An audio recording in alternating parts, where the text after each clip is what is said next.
আচ্ছা, আপনি কি জানেন এনভিডিয়া এখন বিশ্বের সবচেয়ে মূল্যবান কোম্পানি?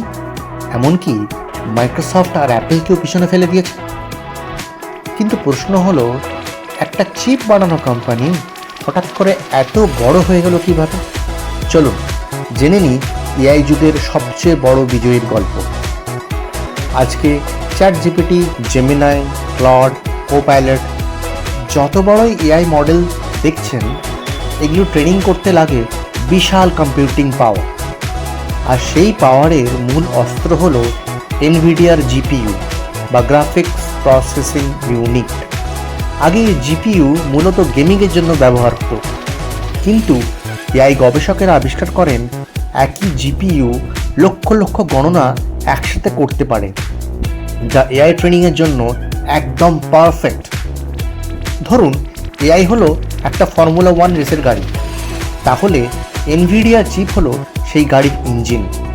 ওপেন এআই, গুগল, মেটা, মাইক্রোসফট, অ্যামাজন প্রায় সবই এনভিডিয়া জিপিইউ ব্যবহার করছে।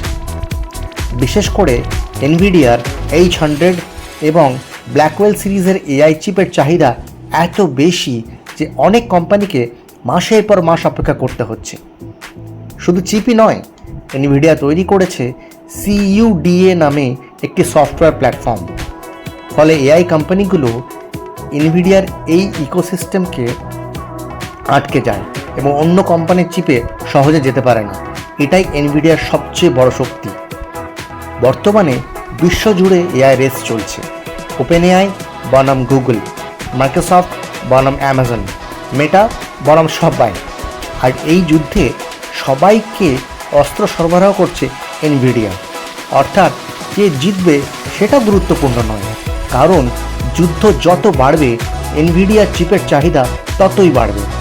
তাই এনভিডিয়া শুধু একটি কোম্পানি নয়, এখন এআই বিপ্লবের মেরুদণ্ড।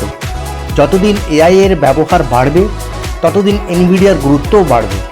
আপনার কি মনে হয়, এআই যুগে এনভিডিয়া তারই রাজত্ব ধরে রাখতে পারবে? কমেন্টে অবশ্যই জানাবেন। আর এমন আরও এআই ও টেক আপডেট পেতে চ্যানেলটি সাবস্ক্রাইব করতে ভুলবেন না।